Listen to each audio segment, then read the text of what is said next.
J'écris 4 livres sur la gentillesse. C'est pas du tout pour faire de la pub que je vous dis ça, c'est pour vous expliquer comment j'y suis venu. J'ai pas eu l'idée de parler de l'entreprise quand j'ai réfléchi philosophiquement à la gentillesse. Et puis, très vite, dès le premier livre, les entreprises m'ont appelé pour que je vienne parler de la gentillesse en entreprise. Donc du coup, après, j'ai créé un petit éloge de la gentillesse qui était grand public.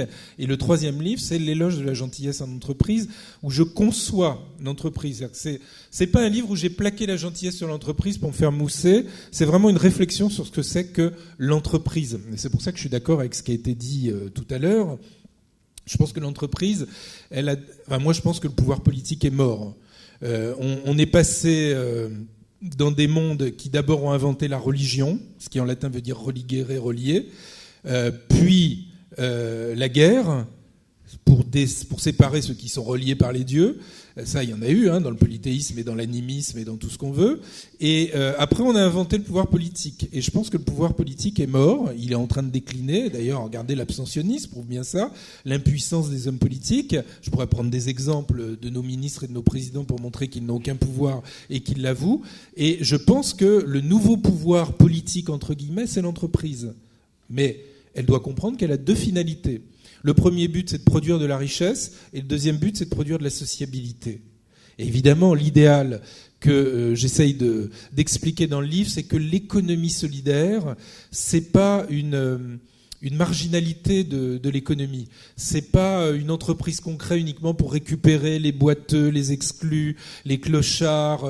C'est au contraire ce qui doit rappeler à chacune des entreprises qu'elle a un but, qu'est la socialisation, qu'est la sociabilité, qu'est sa nouvelle vocation politique, qu'ils commencent tous à avoir. Je dis pas qu'ils passent à la pratique, mais moi, je dis pas que je défile, mais je vais souvent en entreprise et je vois bien que s'ils m'invitent, c'est parce qu'ils sont en train de réfléchir à ce qui est en train de se passer dans notre société. Donc je crois qu'elle a 2 buts, l'entreprise. Et le chef d'entreprise, il a compris cette mission, et que sa mission, c'est pas de faire du fric et d'accumuler de la richesse, c'est de créer de la sociabilité. Mais ça, c'est difficile.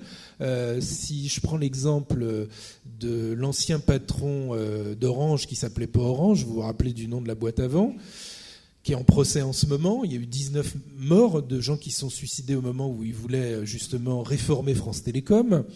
Et aujourd'hui, on a compris qu'on ne pouvait plus faire ça. Pas parce qu'il y a eu les suicides, mais parce qu'on est en train, vis-à-vis des jeunes notamment, de changer complètement de repères économiques au sein de l'entreprise.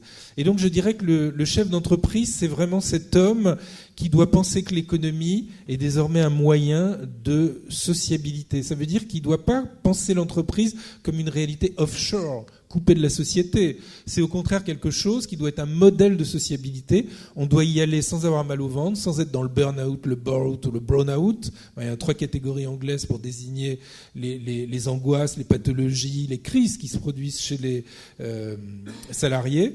On doit au contraire y venir pour y être heureux, et surtout en sortant, on doit rendre les gens heureux parce que les 8 heures de boulot se sont bien passées. Et ça, je vois bien qu'ils m'écoutent. Je vois bien qu'ils cherchent. L'exemple que vous avez pris tout à l'heure, j'y pensais, mais moi j'ai bossé un peu avec Great Place to Work, et je me dis que là encore, c'est un modèle américain qui est juste entrepreneurial, qui n'a évidemment pas votre ambition cosmologique, je dirais, mais le chef d'entreprise doit comprendre que sa mission n'est pas qu'économique, qu'elle est aussi sociale, sociable, sociétale, politique. Et je vais prendre un exemple que j'ai vu un jour à la télé, mais dans une télé étrangère. Ça se passe en Norvège. En Norvège, le patron a une entreprise de chambre froide. Bon, vous allez me dire, c'est pas mal là-bas. Et on est vendredi soir, c'est-à-dire il est 14h30 là-bas en hiver. Tout le monde s'est barré, c'est le week-end qui dure longtemps. Et lui va vérifier ses chambres froides. Donc il ouvre une porte, il rentre, il referme, il rouvre, il rentre. Et à un moment donné, la porte se referme, il ne peut plus sortir. Et là, il sait qu'il va mourir. Donc il va rester 45 minutes dans la chambre froide. Mais je crois quand il y a moins 90 degrés, on ne tient pas longtemps. Peut-être qu'il y avait que moins 70. Et au bout d'un moment, il y a celui qui veille à l'entrée de l'entreprise, donc qui est juste un gardien, qui va lui ouvrir la porte, qui lui donne une couverture, qui l'amène dans son cagibi d'entrée, qui lui sert un thé. Et quand l'autre a récupéré un peu l'état de ses 2 hémisphères de cerveau, il lui dit « Mais Jürgen, comment vous saviez que je pouvais être là-dedans ?» Et Jürgen dit « Ah, mais j'en savais rien, chef. » Mais il se dit « Ça fait 15 ans que je travaille pour vous, 15 ans que le matin vous me dites bonjour, qu'on discute. 15 ans que quand vous repartez le soir, vous me dites au revoir et quand vous avez le temps, on discute. Il dit, je vous ai pas vu repartir, j'ai vu que votre bureau était éteint, donc je me suis dit qu'il y avait un problème et je suis allé à votre recherche et j'ai vu qu'il y avait un bouton rouge devant l'entrée de la chambre froide et j'ai décidé d'ouvrir et je vous ai trouvé.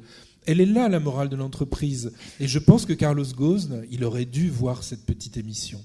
Merci beaucoup.